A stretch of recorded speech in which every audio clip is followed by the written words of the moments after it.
Office of the Coordinator of Inter-American Affairs presents Belo Horizonte, a planned city with a plan.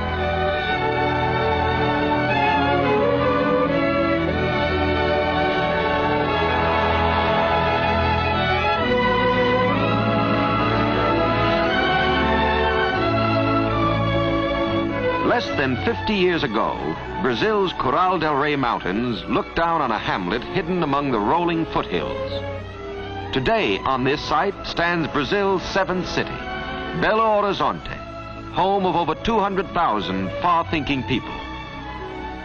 Capital of the state of Minas Gerais, located in the south-central part of Brazil, Belo Horizonte is 287 miles from Rio de Janeiro, Brazil's largest city and world-renowned for its fabled beauty.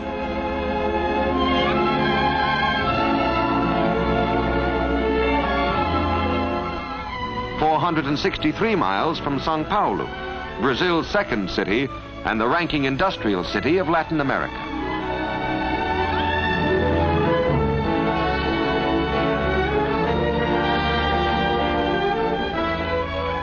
Prior to the year 1897, the unique and interesting colonial city of Ouro Preto, now preserved as a national monument, served as capital for Minas Gerais. But enterprising mineiros, or miners as citizens of this state are called, with characteristic foresight saw the need for a more centrally located city, one which would permit unlimited expansion. The foothills of the Coral del Rey Mountains were selected as the site. But before ground was broken, literally before one pickaxe disturbed the serenity of the lovely hills, engineers and architects translated into maps and blueprints the hopes and dreams of the founding fathers. A people's pride envisioned this model inland city. A people's spirit and strength built it. Justifiably proud is the Mineiro of his public buildings and his leading officials.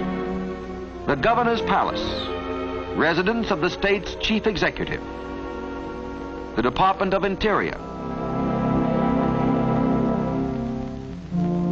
the Department of Agriculture, the Department of Education, the main post office, the City Hall, executive offices of the mayor, capable, enthusiastic Dr. Juscelino Kubitschek. But Belo Horizonte is more than a seat of government. It is the commercial hub of a state fabulously rich in natural resources. A visit to the Feira de Amostras, a building erected to house a permanent exposition of the economic wealth of this great state, will help to explain the phenomenally rapid growth of its principal city. It has been said that the state of Minas Gerais has a chest of iron and a heart of gold. Here, the history of gold is the history of colonial Brazil under Portugal, and more particularly of the development of the state of Minas Gerais. For 350 years, in this oldest, richest gold mining community of Morro Velho, within sight of Belo Horizonte, Brazil produced more gold than the rest of the Americas combined. Intensive and careless exploitation, plus a natural depletion in reserves, has reduced Brazil today to 12th place among world producers.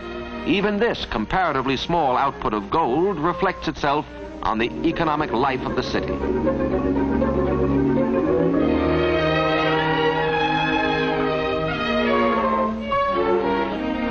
The gold era is gone, but a new era is being ushered in.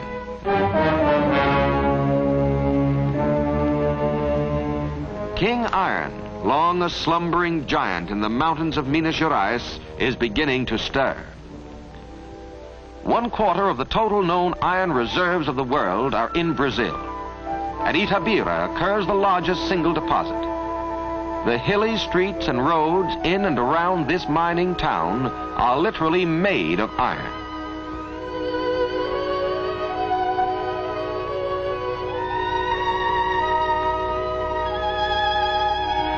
This peak is estimated to contain over 100 million tons of hematite. So high grade is the ore that the average will assay 68% of a theoretically possible 72% of pure iron. The railroad from Belo Horizonte is being extended to the peak, by cutting through mountain passes and by filling in deep gorges. Building roadbeds is no simple engineering problem in this rugged terrain, but the work goes on. The ore, much of which will be used to make these very rails, is loaded into heavy-duty trucks and hauled several miles to the railroad terminus. From this point, the ore train proceeds toward the railroad yards of Belo Horizonte.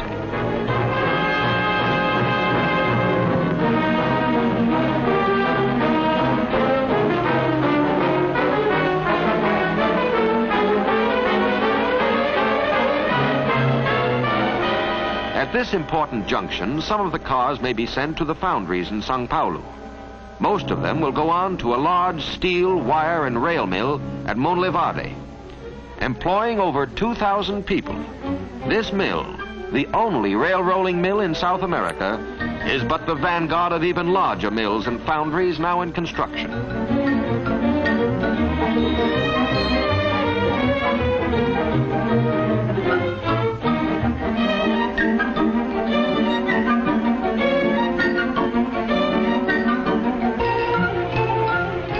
Brazilian industry, responding to the tasks imposed by the war, is on the march. Well do the Mineiros know that in this great drama, on which the curtain is now only rising, their state and their capital city are destined to play important roles. On display in the exhibition building, a visitor will see two other minerals, quartz crystal and mica, both native to this state. The exigency of war has skyrocketed these minerals to an even higher place of prominence than they originally enjoyed in the peacetime markets of the world. Quartz crystal, of which this mounted specimen is an outstanding example, today is an indispensable strategic material. It's the special electrical property of this mineral which has made it possible for the armed forces of the United Nations to have such highly sensitive and accurate communicating and detecting devices. Indeed, without Brazilian quartz, many of these devices would not exist. While a great share of the mining operations is done by mechanized equipment, manual labor is imperative in order to prevent injury to the crystal. Enjoying equal fame with quartz as an essential sinew of war is mica. The property of heat and electrical resistance makes this mineral invaluable in the manufacture of airplane spark plugs, radio tubes, magnetos, and many a secret military device. Again, from the rich subsoil of Minas Gerais comes this vital material.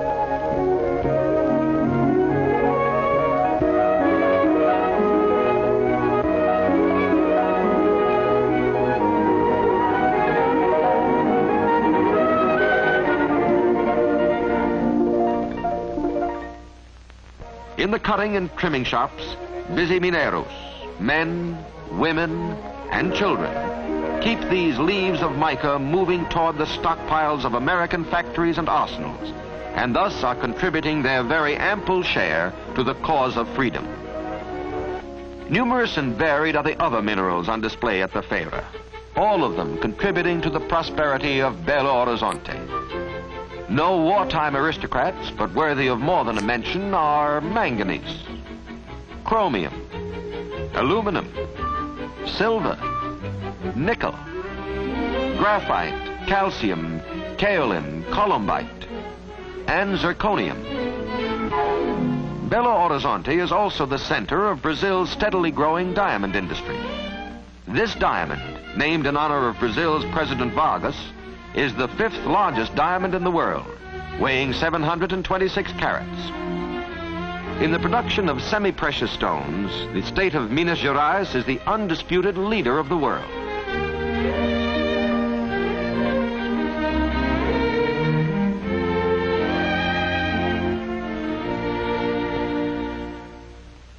But if the subsoil of this state is rich in diversified minerals, nature has invested its soil with amazing fertility.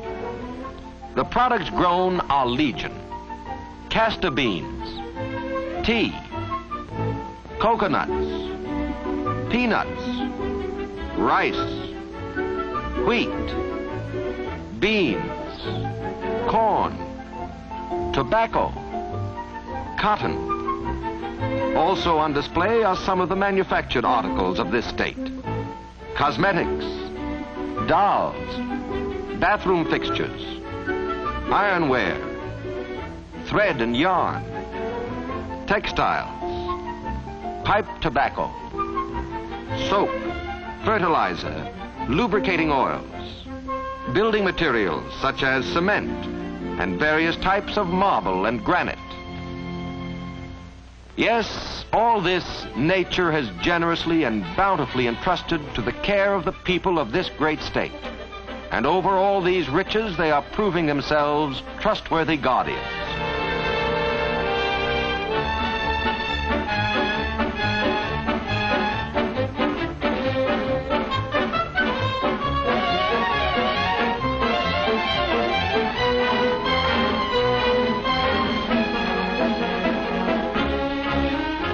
To accommodate their rapidly expanding industries, they are putting into execution a plan which was well prepared in advance.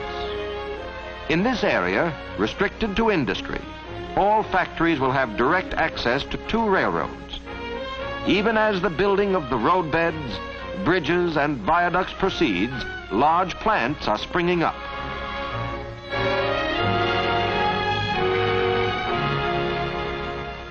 Equally as progressive and forward-looking were the Mineros in designating and providing ample and spacious residential districts.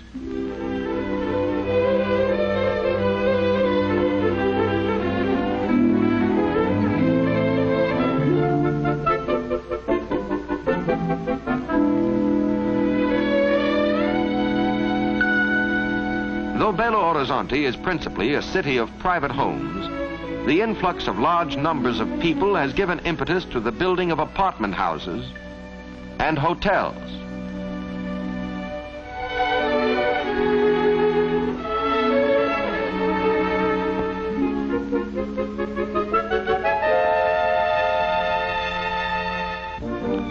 Throughout Brazil, primary school education is compulsory. Centrally located in each community are fine schools. Judged by any standard, the educational system of Belo Horizonte is efficient and advanced.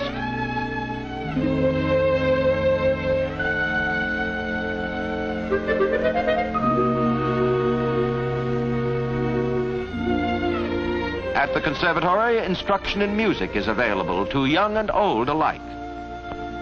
Unique in vocational education is the Instituto João Pinheiro, attended by young boys from all parts of the state, where emphasis is put on the teaching of agriculture. The Veterinary and Biological Institute gives advanced courses in animal husbandry.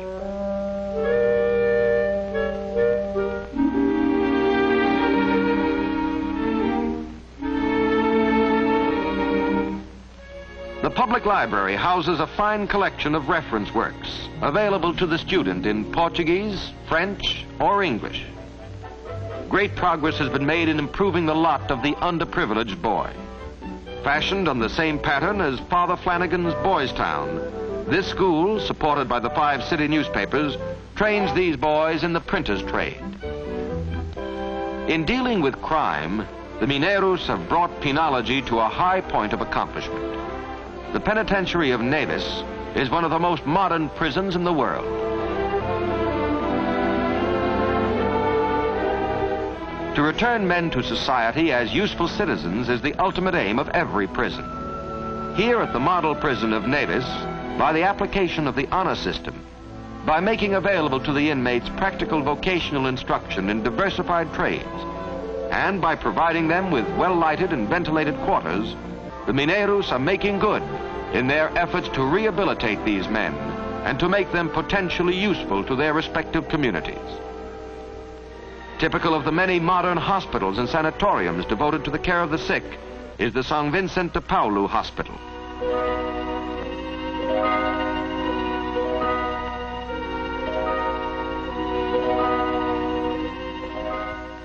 In planning their city, the Founding Fathers allocated a large tract of land for a municipal park.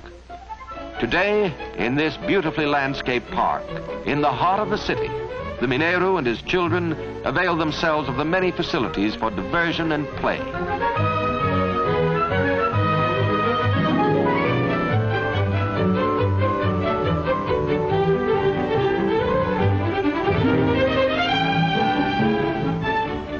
of many other recreational centers is the Minas Tennis Club.